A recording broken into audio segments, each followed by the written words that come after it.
اور عورتوں کا کیسا گھٹیا اور کیسا جس کو آپ کہیں کہ واہیات استعمال تھا کہ جوان لڑکی کو ہر سال تیار کر کے دریائے نیل میں ڈال دیا جاتا تھا، غرق کیا جاتا تھا۔ یہ اہمیت تھی اسلام سے پہلے عورتوں کی۔ اللہ اکبر، ایسا دور تھا میرے پیارے اسلامی بھائیوں کہ اگر تھوڑا سا ہم اسلام سے پہلے کے حالات دیکھیں نا عورتوں کے بارے میں، تو حیثیت کیا تھی کہ وہ مردوں کی خواہشات پورا کرنے کے لیے کھلونا تھیں۔ عورتیں دن رات مردوں کی خدمت کرتی، محنت مزدوری بھی عورتیں کرتی، اور جو کچھ کماتی وہ مردوں کو دے دیا کرتی، مگر وہ ظالم مرد ان عورتوں پر کچھ بھی خرچ نہ کیا کرتے، عورتوں کو جانوروں کی طرح مارتے پیٹتے تھے، ذرا ذرا سی بات پر عورتوں کے کان، آنکھ اور ناک کاٹ دیا کرتے تھے، عورتوں کو دردناک سزائیں دے کر قتل کر دیا کرتے۔ باپ کے مرنے کے بعد، اب دیکھیں کیا تھا اسلام سے پہلے، کہ باپ کے مرنے کے بعد جس طرح اس کے لڑکے جائیداد کے مالک ہو جاتے تھے، اس طرح اپنے باپ کی بیوی یعنی اپنی ماں کے بھی مالک ہو جاتے تھے۔ معاذ اللہ، اپنی ماں کو لونڈی بنا کر رکھتے تھے۔ اللہ اکبر، عورتوں کو ان کے ماں باپ، بھائی بہن، شوہر کی میراث میں کوئی حصہ نہیں ملتا تھا۔ عورتیں کسی چیز کی مالک نہیں ہوتی تھیں۔ عرب کے بعض قبیلوں میں تو یہ ظالمانہ دستور تھا کہ بیوہ ہو جانے کے بعد عورتوں کو گھر سے باہر نکال کر ایک چھوٹے سے تنگ اور تاریک جھونپڑے میں 1 سال کے لیے قید رکھا جاتا۔ کھانے پینے اور تمام ضرورتیں وہ اسی جھونپڑے میں پوری کیا کرتی تھیں۔ بہت سی عورتیں گھٹ گھٹ کر مر جاتی، جو زندہ رہ جاتی تو 1 سال بعد ان کے دامن میں اونٹ کی مینگنیاں ڈالی جاتی اور ان کو فورس کیا جاتا کہ کسی جانور کے بدن سے اپنے بدن کو رگڑیں، پھر اسی گندی حالت میں پورے شہر پر ان کا چکر لگایا جاتا تھا، اور گویا یہ اعلان ہوتا تھا کہ اس عورت کی اب عدت ختم ہو گئی ہے۔ اللہ اکبر، ایسی ایسی رسمیں تھیں، ایسے رواج تھے۔ عورتیں بلبلاتی، روتی، تڑپتی، مگر ان عورتوں کے زخموں پر کوئی مرہم رکھنے والا نہیں تھا، کوئی فریاد سننے والا نہیں تھا۔ اللہ اکبر، 12 ربیع الاول کی صبح صادق کے وقت کائنات میں ایک ایسا نور جلوہ گر ہوا، ایک ایسی شخصیت آئی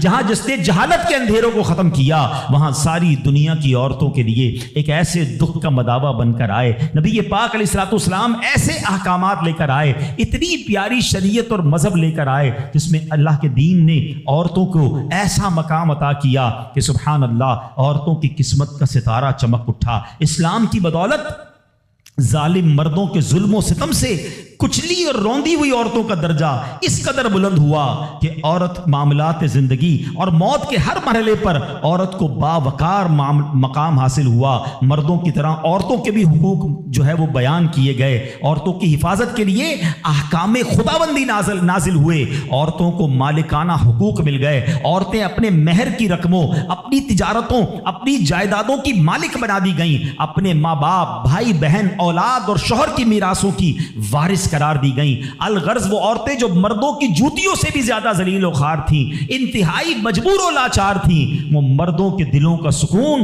اور ان کی گھروں کی ملکہ بن گئیں۔ چنانچہ قرآن مجید صاف صاف لفظوں میں خواتین کے، عورتوں کے حقوق بیان کرتے ہوئے ارشاد فرماتا ہے، بسم اللہ الرحمن الرحیم، خلق لکم من انفسکم ازواجا لتسکنوا الیہا وجعل بینکم مودۃ ورحمہ۔ قرآن کہتا ہے تمہارے لیے تمہاری جنس سے جوڑے بنائے کہ ان سے آرام پاؤ اور تمہارے آپس میں محبت اور رحمت رکھی۔ اب کوئی مرد نہ عورتوں کو مار پیٹ سکتا ہے، نہ ان کو گھروں سے نکال سکتا ہے، اور نہ کوئی ان کے مال و اسباب یا جائیدادوں کو چھین سکتا ہے، بلکہ ہر مرد پر مذہبی طور پر عورتوں کے حقوق ادا کرنے لازم ہیں۔ اللہ اکبر، گویا اسلام نے ظلم کا دروازہ بند کر دیا، کبھی ماں کے روپ میں، کبھی بیٹی کے روپ میں، کبھی بہن کے روپ میں، تو کبھی زوجہ کے روپ میں۔ اللہ اکبر، عورت کو ایک ایسا مرتبہ عطا فرما دیا کہ عورت کسی بھی روپ میں ہو، جب بھی اس کے جناب حقوق تلف کیے جائیں گے، نا انصافی کی جائے گی، اسلام وہاں پر اپنا کردار ادا کرتا ہے۔ اسلامی قوانین سامنے آتے ہیں، عورتوں کے حقوق بیان کیے جاتے ہیں۔ آؤ سب سے پہلے بات کرتے ہیں بیٹی کی۔ کتنی بڑی نعمت اسلام نے قرار دی، مگر آپ جانتے ہیں اسلام سے پہلے بیٹی کا حال کیا ہوتا تھا؟ اللہ اکبر، بیٹی کی پیدائش کو شرمندگی سمجھا جاتا تھا۔ کسی کے یہاں بیٹی پیدا ہو جائے وہ لوگوں کے سامنے آتا نہیں تھا، کئی مہینے تک چہرہ نہیں دکھاتا تھا، یعنی وہ سمجھتا تھا کہ میری بہت بڑی ذلت ہو گئی ہے کہ میرے یہاں بیٹی ہو گئی۔ اللہ اکبر، بیٹیوں کو زندہ درگور کیا جاتا تھا، بیٹی کو بھی مار دیا جاتا اور بیٹی کی وجہ سے اس کی ماں کو مار دیا جاتا تھا۔ اللہ اکبر، قرآن کیا کہتا ہے سبحان اللہ، کیسا پیارا مذہب ہے، کتنا شاندار ہمارا دین ہے۔ اللہ کا کلام کہتا ہے وَإِذَا بُشِّرَ أَحَدُهُمْ بِالْأُنثَىٰ ظَلَّ وَجْهُهُ مُسْوَدًّا وَهُوَ كَظِيمٌ۔ قرآن کہتا ہے جب ان میں کسی کو بیٹی ہونے کی خوشخبری دی جاتی ہے تو دن بھر اس کا منہ کالا رہتا ہے، يَتَوَارَىٰ مِنَ الْقَوْمِ مِنْ سُوءِ مَا بُشِّرَ بِهِ، اور وہ غصہ کھاتا ہے اور لوگوں سے چھپتا پھرتا ہے اس بشارت کی برائی کے سبب سے۔ اللہ اکبر، ایمسکہ علی ہون ام یدسہ فی التراب، کیا اسے ذلت کے ساتھ رکھے گا یا اسے مٹی میں دبا دے گا۔ الا ساء ما یحکمون، ارے بہت ہی برا حکم لگاتے ہیں۔ اللہ اکبر۔ اب جناب ہوتا کیا تھا کہ بچیوں کو زندہ دفن کیا جاتا، مگر اس معاشرے میں ایسے لوگ بھی تھے جن کو اللہ نے کیسا نرم دل دیا تھا۔ حضرت صعصعہ، سنیے گا، حضرت صعصعہ بن ناجیہ رضی اللہ عنہ کا معمول کیا تھا کہ وہ خود کہتے ہیں نبی پاک کی بارگاہ میں آ کر حضور میں دیکھتا تھا کہ جب کسی کو گھر میں بچی پیدا ہوتی تھی اور اس کو وہ دفنانے کا ارادہ کرتا تھا، میں اس کے گھر جاتا، کہتا کچھ پیسے لے لو، بچی مجھے دے دو، دفنانا نہیں، میں اس کی کفالت کروں گا۔ کہتے حضور 360 بچیوں کو میں نے دفن ہونے سے بچایا، لیکن ایمان نہیں لایا تھا۔ 2 اونٹنیاں دی، 10 اونٹنیاں دی، بعض اوقات میں نے حاملہ 10 اونٹنیاں دے کر اور ایک اونٹ فدیہ دے کر بچیوں کو بچایا۔ حضور کیا میرے اس زمانے کا وہ عمل مجھے کوئی اجر دے گا؟ ایمان تو نہیں لایا تھا مگر یہ نیکی کر کے آیا ہوں۔ اللہ کے حبیب نے کتنا پیارا جواب دیا، فرمایا اجر تو تمہیں مل گیا نا، تم ایمان لے آئے، دیکھو اس نیکی کے سبب تمہیں اسلام مل گیا۔ اور سنو، ہم تو یہ کہیں گے صرف اسلام نہیں ملا بلکہ وہ تو صحابی بھی بن گئے، اللہ کے نبی کے دور میں ایمان لے آئے نا، پیارے آقا کی صحبت اختیار کر لی تو اللہ نے ایمان بھی دیا، صحابی بھی بنا دیا۔ لیکن میرے پیارے اسلامی بھائیوں، ایسا حال تھا کہ بچیوں کو پھینک دیا جاتا تھا۔ اب یہاں میں تھوڑی سی بات آج کے دور کی بھی کرنا چاہوں گا۔ ہم انشاءاللہ قرآنی احکام عورتوں کے بارے میں بھی سنیں گے اور ساتھ ساتھ اپنی تربیت بھی کرتے جائیں گے۔ ہم میں سے بہت سارے بیٹیوں والے ہوں گے، مگر کیا یہ خبریں نہیں آتی کہ بچی کی پیدائش کی وجہ سے ماں کو برا بھلا کہا جاتا ہے، گھروں میں جھگڑے ہیں، معاذ اللہ۔ اب بھی یہ خبریں آتی ہیں کہ بچی پیدا ہوئی تو کچرا کنڈی پر پھینک دی گئی۔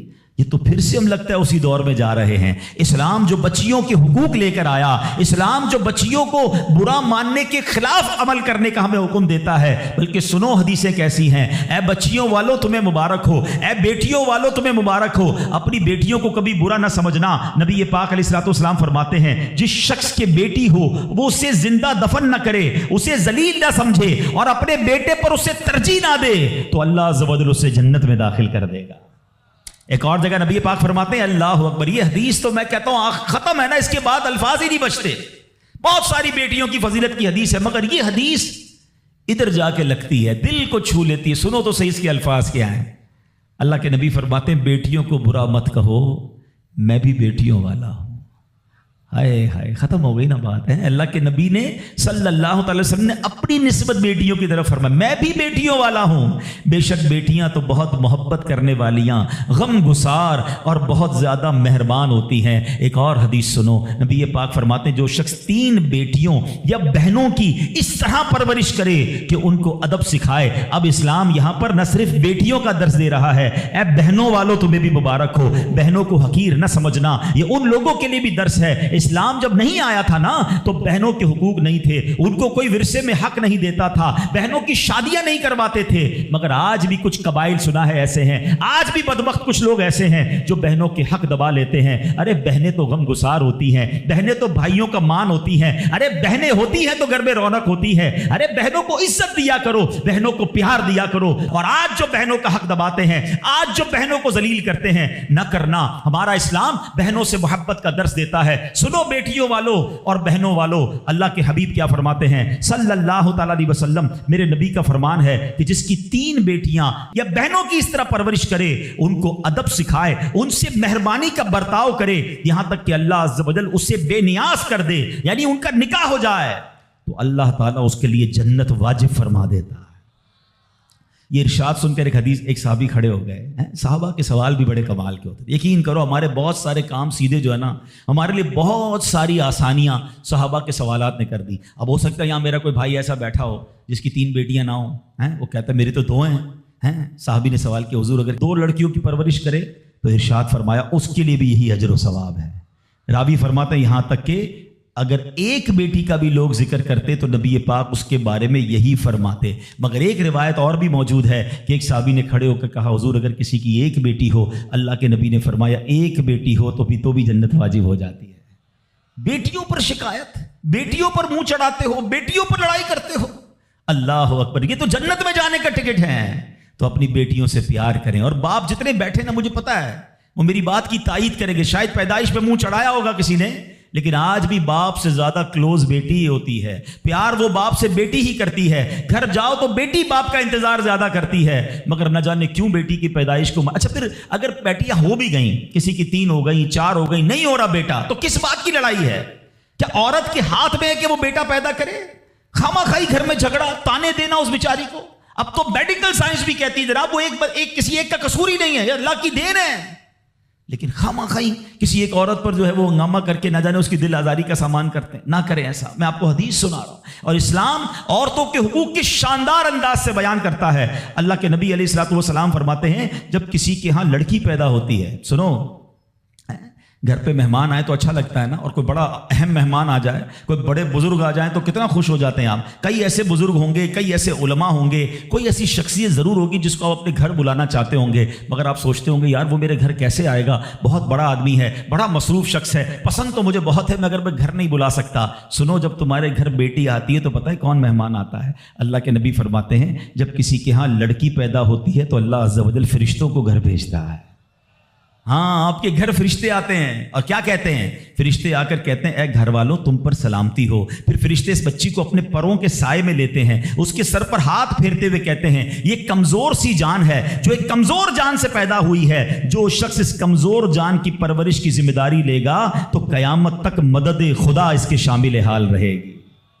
تو اب کبھی بھی بیٹیوں پر زیادتی نہیں ہونے دینی. ہاں, بیٹیوں کی دعائیں لو, بیٹیوں کی خدمت کرو. اور اے بھائیوں جن کی بہنیں ہیں, ہمارا اسلام بہنوں سے محبت کا درس دیتا. یقین کریں بہنوں کی دعائیں بھائی کو بہت اوپر لے جاتی ہیں. خوش نصیب ہے وہ بھائی. اچھا, ہمارے ایک اور نظام پتہ ہے کیا ہے کہ جب تک ماں باپ کے ساتھ رہ رہے ہیں تو چلے بھائی بہنوں میں پیار ہے. اب بھائی بہنوں میں شادی ہو گئی, سب کی شادیاں ہو گئیں اور ماں باپ چلے گئے, تو اب نارملی لوگ اپنی بہنوں کو اگنور کرتے ہیں. اب یار میں تو اپنی بیوی کو دیکھوں گا, اپنے بچوں کو دیکھوں گا, اپنی کمائی کو دیکھوں گا. نہیں, اب بھائی کا کام ہے کہ وہ والد کا کردار ادا کرے. بہنوں کو یہ احساس دلائے کہ تمہارے ماں باپ چلے گئے ہیں مگر تمہارے بھائی زندہ ہیں, ہر مشکل میں تمہارے بھائی تمہارے ساتھ کھڑے ہوں گے. کبھی بہنوں کو یہ ریئلائز مت کرانا کہ وہ اکیلی کہیں کسی پرابلم میں ہو تو وہ اکیلے میں سوچے کہ میرے ماں ہوتی تو میں کس سے ماں سے بات کر لیتی, باپ ہوتا تو میں باپ سے کہہ دیتی, بھائی کو کیا کہوں وہ تو سنتا ہی نہیں ہے. ہیں ایسے بھائی آج بھی کہ بہنیں انہیں اپنا دکھ بھی شیئر نہیں کرتی ہیں, بلکہ بھائیوں کو پڑی ہی نہیں ہے بہن کدھر گئی. یہ مت کرنا. اگر تم اپنے ماں باپ کی روح خوش کرنا چاہتے ہو نا تو بھائی بہن جڑ کے رہو, بھائی بہنوں میں پیار رکھو. یہ پیسہ سب کچھ نہیں ہے. ارے جو کچھ میرے پاس ہے اگر میرا بھائی بہنوں پہ خرچ ہو جائے تو اس سے اچھی کیا چیز ہے. یہ یاد رکھے جو سوشل میڈیا پہ ہزاروں فرینڈ بنائے بیٹھے نا کہ میرے 5000 فرینڈ تو میرے 10,000 فرینڈ, کسی دن بستر پر پڑو گے نا اسپتال میں تو اس بستر کے کنارے تمہیں تمہارے بھائی بہن ہی نظر آئیں گے.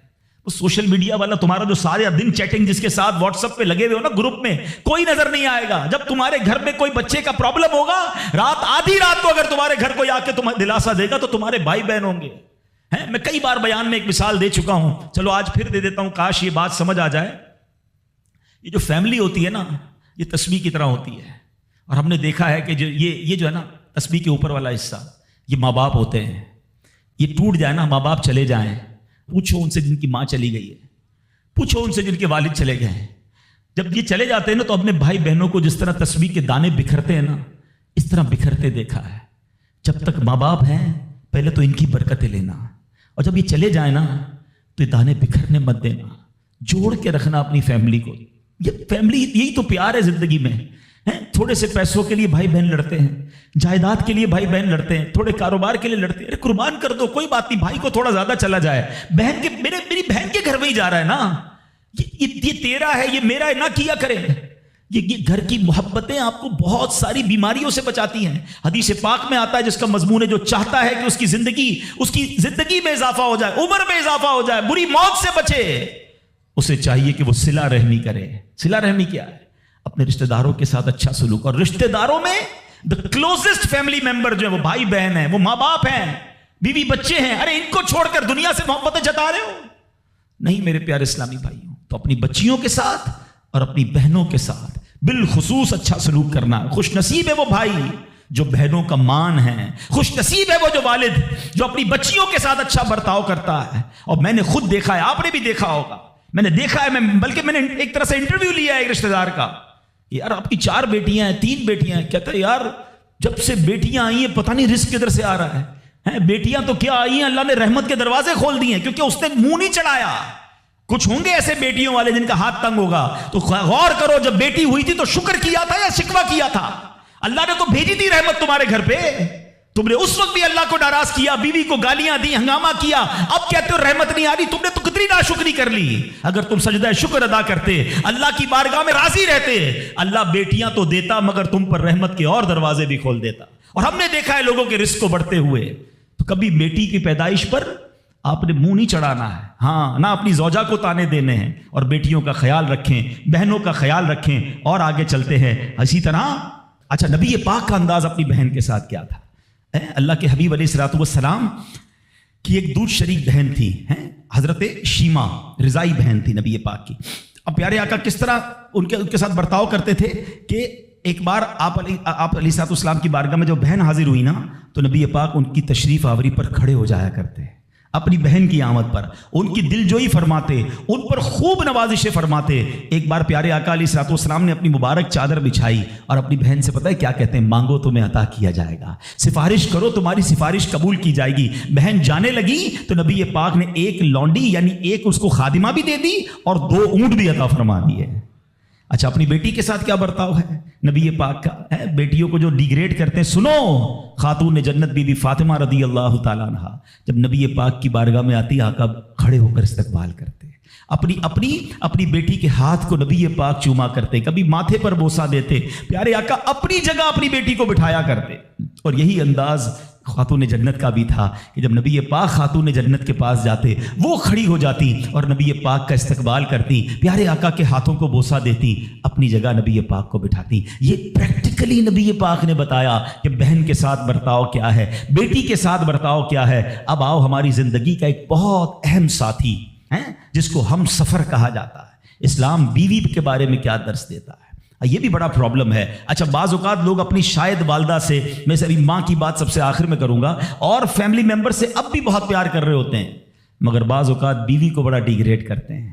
ہم شاید بھول گئے ہیں کہ ہماری زندگی کا بہت بڑا حصہ جس کے ساتھ گزرا ہے. میں بیان میں پہلے بھی کہہ چکا ہوں, کبھی سوچا آپ نے, ایک تو اللہ نے آپ کا اس کو ساتھی بنایا, اور ہم اس کے ساتھ بعض اوقات زیادتی کرتے ہیں. ہم کاروبار میں تکلیف میں ہوں, ہم باہر کسی ٹینشن میں ہوں, کسی بندے سے کسی بات کوئی بری لگ گئی, سارا غصہ آ کر اب بندے نے اپنی زوجہ پہ نکالنا ہے, کیونکہ وہ بیچاری تو کچھ نہیں کہہ سکے گی. پہلے کے زمانے جاہلیت میں بھی یہی تھا کہ عورتوں کو پیر کی جوتی سے زیادہ ذلیل سمجھا جاتا تھا. مگر کیا آج بھی کچھ گھرانوں میں ایسا نہیں ہے؟ آج تک میں ویسے سوال کرتا ہوں, شاید غالب گمان ہے کہ جو یہاں ازواج والے, زوجہ والے بیٹھے, شادی شدہ بیٹھے, ہماری زوجہ کی شاید ہر دعا میں ہم ہوتے ہیں. ہم اپنی بیوی کے لیے کتنی دعا کرتے ہیں, غور کیجیے. حالانکہ میں نے دیکھا ہے کہ جن کی شریک حیات دنیا سے جاتی ہے نا, وہ لوگوں کو میں نے ٹوٹتے بھی دیکھا ہے. تو ایسا نہ کریں. جس طرح وہ آپ کے لیے محبت کا اظہار, دعاؤں کی آپ کی خدمت گار ہے, آپ بھی اس کے لیے اچھا برتاؤ کریں. اور نبی پاک کا کیا انداز تھا؟ میں تو آج اسلام کی, شریعت کی, اللہ کے نبی کی بات کرنے آپ کے سامنے آیا ہوں. اللہ کے حبیب علیہ الصلوۃ والسلام سے سوال کیا گیا کہ حضور, آپ کو دنیا میں سب سے زیادہ پسند کون ہے؟ پوری کائنات میں آپ کو سب سے زیادہ پسند کون ہے؟ اللہ کے حبیب نے فرمایا عائشہ. نبی پاک نے اپنی زوجہ کا نام لیا. پھر فرمایا ان کے والد حضرت ابوبکر صدیق رضی اللہ تعالیٰ عنہ. پھر نبی پاک اپنی ازواج کے ساتھ کیا انداز ہوتا تھا؟ گھر کا سودا سلف لے کے جاتے, کھانے پینے میں ہاتھ بٹاتے, محبت اور پیار کا اظہار فرماتے. سافٹ ماحول تھا گھر کے اندر.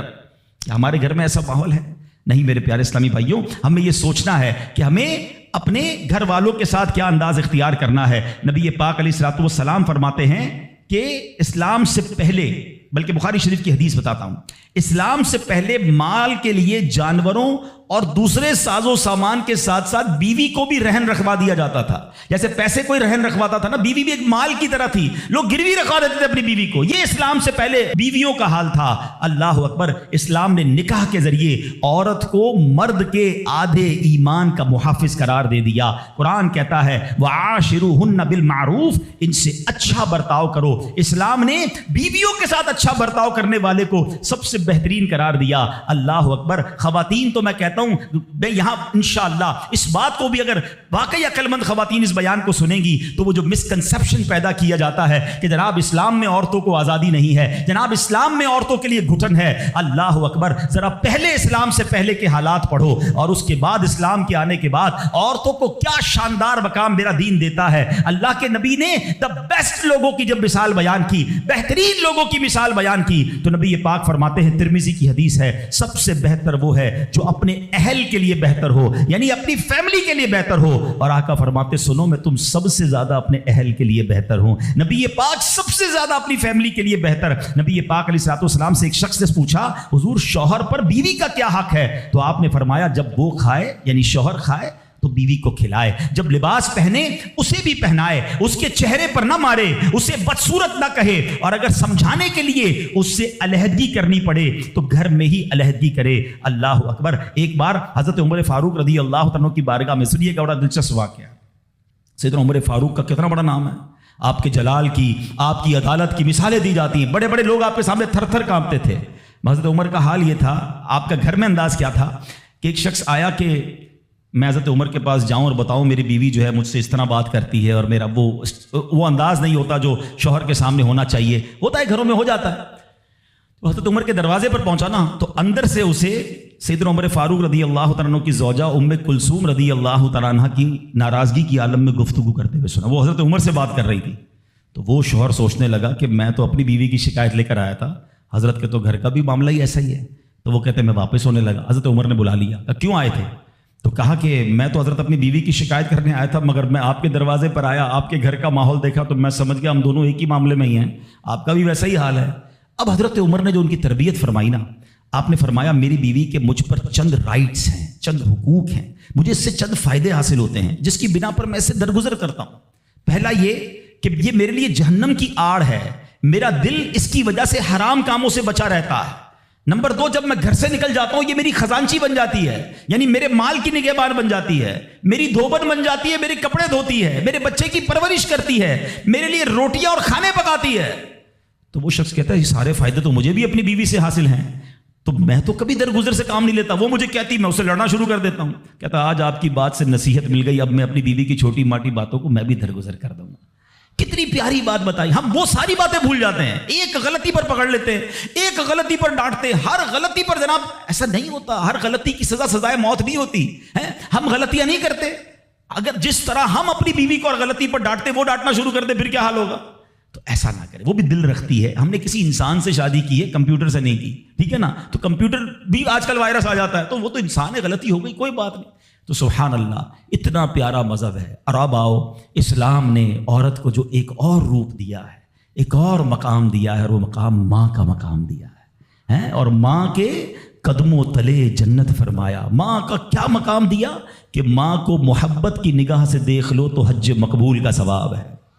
اچھا, اسلام کی تعلیمات کی جو بنیاد ہے, جو ماخذ ہے, جو مرجع ہے, جس کے ذریعے سمجھے علم و فضل کی نہریں جاری ہوتی ہے, وہ کون سی کتاب ہے؟ وہ قرآن مجید ہے. قرآن مجید کی سب سے بڑی سورت کون سی ہے؟ سورہ بقرہ. اب ذرا سمجھیے گا ماں کا مقام کیسا. قرآن پاک کی سب سے بڑی سورت سورہ بقرہ. اور سورہ بقرہ, بقرہ کس کو کہتے ہیں؟ گائے کو. یہ کون سی گائے تھی؟ یہ دنیا کی سب سے قیمتی گائے تھی. اگر اس تفسیر کو پڑھیں نا تو اللہ اکبر, پتہ یہ چلے گا کہ قرآن پاک کی سب سے بڑی سورت, اس کا جو سینٹرل آئیڈیا ہے, جو مین ٹاپک ہے, وہ بھی ماں کا ادب ہی ہے. وہ ایک نوجوان ہی تو تھا نا جس نے ماں کی خدمت کی, اور اللہ نے اس خدمت کا صلہ یہ دیا کہ ایک ایسی گائے ان کو مل گئی کہ جو سونے کے وزن کے مطابق بیچی گئی. تفصیلی واقعہ ہے, میں واقعہ پورا بیان نہیں کرتا, اشارہ دے رہا ہوں کہ سورہ بقرہ کا بھی اگر پیغام پڑھے, مفسرین نے لکھا کہ سورہ بقرہ کا پیغام یہ ہے کہ اپنی ماں کا ادب کرے، اپنے والدین کا ادب کرے، اور جب والدین کا ادب کرتا ہے اللہ ایسے نوازتا ہے، غیب کے خزانوں سے نوازتا ہے۔ اور ماں کی دعائیں، اللہ اکبر۔ حضرت بایزید بسطامی کتنے بڑے اللہ کے ولی ہیں، آپ کے بارے میں آتا ہے کہ ایک بار سردی کی راتیں تھی، ماں کے لیے ماں نے پانی مانگا۔ آج کی ماں پانی مانگے تو بیٹا کہتا ہے خود پی لو ماں، بلکہ بچے ماں سے پانی مانگ رہے ہوتے ہیں، بستر پر بیٹھ کر ماں کو آرڈر چلا رہے ہوتے ہیں، امی پانی لے آؤ، اچھا چائے بنا دو، امی یہ کر دو۔ یار ماں ہے یہ ہوٹل والی ہے، اب تو بوڑھی ہو گئی نا ماں، اب تو تمہاری باری ہے کچھ ماں کی خدمت کر لو، کبھی خود کھڑے ہو کے پانی پلاؤ، کبھی خود کھڑے ہو کے ماں کو کوئی چیز پیش کرو، اب بھی ماں کو آرڈر دینا ہے۔ مگر کمال ہے ماں کہ بیٹا جوان ہو گیا، ماں بوڑھی ہو گئی، خدمت سے پھر بھی اس کا جی نہیں چڑاتی، پھر بھی اس کی خدمت کرتی ہے۔ ناشتے میں یہ کھانا ہے بیٹا، دوپہر کو کیا کھاؤ گے؟ اللہ اکبر۔ بایزید بسطامی سے ماں نے پانی مانگا، آپ کہتے ہیں ٹھنڈی رات تھی، پانی لے کر ماں کے پاس گئے، ماں کی آنکھ لگ گئی۔ ہم جیسا کوئی ہوتا تو بستر کے کنارے گلاس رکھتا، خود بھی سو جاتا، سرد رات تھی، ساری رات پانی کا گلاس لے کے کھڑے رہے، پتہ نہیں کب ماں کی آنکھ کھل جائے، کب پانی کی ضرورت ہو۔ جب ماں کی آنکھ کھلی نا تو پانی تھوڑا سا نا آپ کی انگلیوں پر لگ گیا تھا، تو وہ برف بن گیا تھا، اتنی ٹھنڈی رات تھی کہ پانی برف بن گیا تھا۔ تو اب ماں نے جب پانی مانگا نا تو جب گلاس کو ڈیٹیچ کیا، گلاس کو الگ کیا نا تو خون نکلنے لگا چمڑی سے۔ تو ماں نے کہا کہ بیٹا یہ کیا ہوا؟ ماں نے خون بہتا دیکھا تو ساری بات بتائی کہ ماں اب میں پانی لے کر آیا، آپ آرام کر رہی تھی، میں کھڑا رہا، اب آپ نے پانی مانگا تو برف بن گیا تھا۔ تو ماں نے کیا کہا؟ اے اللہ میں اس سے راضی ہوں، تو بھی اس سے راضی ہو جا۔ ماں کی دل سے دعا لگی نا، وہ بایزید بسطامی بن گئے، وہ اللہ کے ولیوں میں بہت بڑا مقام انہوں نے حاصل کر لیا۔ دیکھیں اچھا، آپ ہو سکتا ہے کسی کو شیطان سوال تو دماغ میں ڈال ہی دیتا ہے نا کہ یار ٹھیک ہے میری ماں بھی تو دعائیں دیتی ہے۔ دیکھیں ایک ماں تو ماں ہی ہوتی ہے، ماں کو تنگ کرو پھر بھی عموماً اس کی زبان سے دعا ہی نکلتی ہے۔ ایک دعا وہ ہے کہ آپ ماں سے کہیں اور وہ ماں دعا دے، ایک دعا وہ ہے کہ آپ کہیں نا ماں کو، خدمت ایسی کریں کہ ماں کے دل سے دعا نکلے۔ ہاں آپ کو بغیر بتائے آپ کا والد آپ کو دعا دے، آپ کی ماں آپ کو دعا دے، وہ دعا جو ہے نا، ہاں کتابوں میں لکھا کہ والدین کی دعا اولاد کے حق میں قبول ہوتی ہے۔ ہاں اگر دل سے دعا نکلے نا تو ماں باپ دعا دے دے اور وہ بھی دل سے دعا دے دے، پھر تو کیسا مرتبہ ہے۔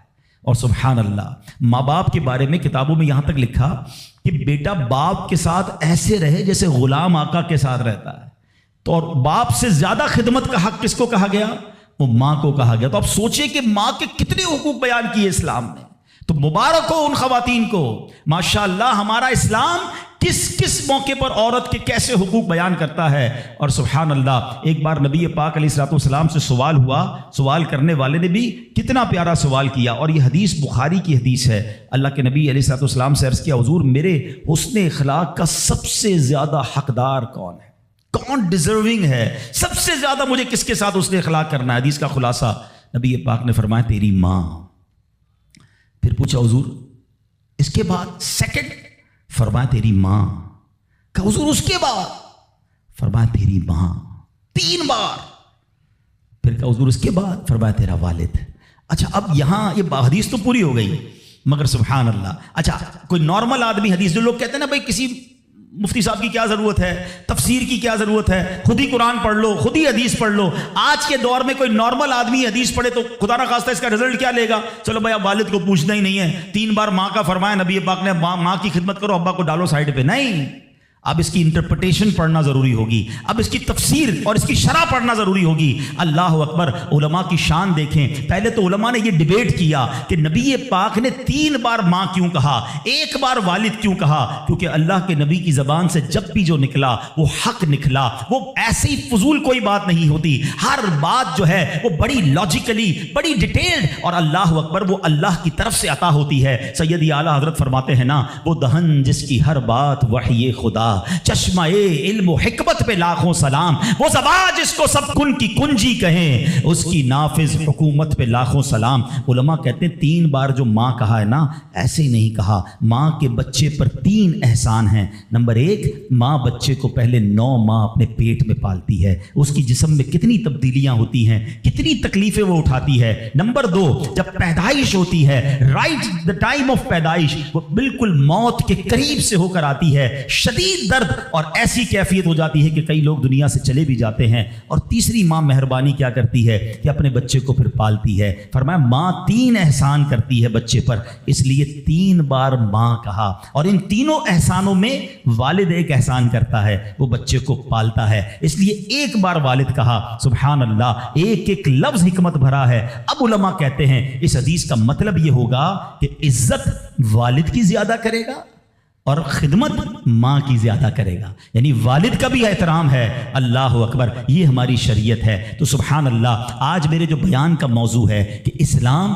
عورت کا کیسا مقام بیان کرتا ہے، ہر روپ میں عورت کے حقوق کو جو ہے وہ سیف کرتا ہے، اس کے حقوق کو بیان کرتا ہے اور اس پر ظلم و ستم سے بچاتا ہے۔ تو سبحان اللہ، ہم یہاں جتنے بھی بیٹھے ہیں، کسی کے گھر میں بیٹی ہوگی، کسی کے گھر میں بہن ہوگی، کسی کے گھر میں زوجہ ہوگی، کسی کے گھر میں ماں ہوگی، ان تمام روپ میں ہمیں خواتین کے ساتھ اچھا برتاؤ کرنا ہے۔ اور اب جو مجھے مائیں سن رہی ہیں، میں ان سے بھی عرض کروں گا کہ اگر ماں باپ نیک ہوں تو اولاد پر اس کا کتنا خوبصورت اثر پڑتا ہے۔ شیخ عبد القادر جیلانی 5 سال کی عمر ہے، مدرسے جاتے ہیں، قاری صاحب نے کہا پڑھو بسم اللہ، آپ نے بسم اللہ الرحمن الرحیم پڑھ کر زبانی 18 پارے سنا دیے۔ قاری صاحب حیران ہیں، پہلی بار بچہ مدرسے آیا ہے، 18 پارے کیسے یاد کر لیے؟ کہا اور بھی تو پڑھو نا۔ کہا اتنے یاد ہیں۔ کہا کہاں سے یاد کیے؟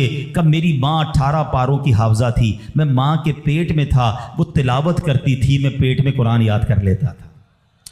اچھا، یقیناً غوث پاک کی کرامت ہے، یہ آج کے دور میں پاسبل ایسے ہم جیسے لوگوں کے لیے پاسبل نہیں نظر آتا، لیکن ایک بات تو ہے نا کہ وہ تلاوت کرتی تھی، دودھ پلاتے وقت تلاوت کرتی تھی۔ سیدہ فاطمہ رضی اللہ تعالیٰ عنہ کے بارے میں بھی آتا ہے کہ خاتون جنت حسنین کریمین کو جب دودھ پلاتی یا جھولا دیتی تھی، انہیں قرآن سناتی تھی۔ آج ہم کیا کرتے ہیں، چھوٹے بچے کو بھی موبائل پکڑا دو، ہر کھلونے میں میوزک، اسٹارٹ سے ہی اس کو میوزک کا عادی ہم بنا رہے ہیں۔ تو میری مائیں، میرے بھائی، اگر آپ اپنے بچوں کو نیک دیکھنا چاہتے ہیں تو غوث پاک کی سیرت سے سیکھو کہ ماں باپ نیک تھے، اللہ نے اولاد کو کیسا بنا دیا۔ تو اگر میں اور آپ چاہتے ہیں، آج بیان تو ہو رہا ہے نا کہ ماں کے اصالے ثواب کرنا ہے، ماں کی خدمت کرنی ہے، لیکن بچے کو دین کے قریب لاؤ گے تو آپ کی خدمت کرے گا نا۔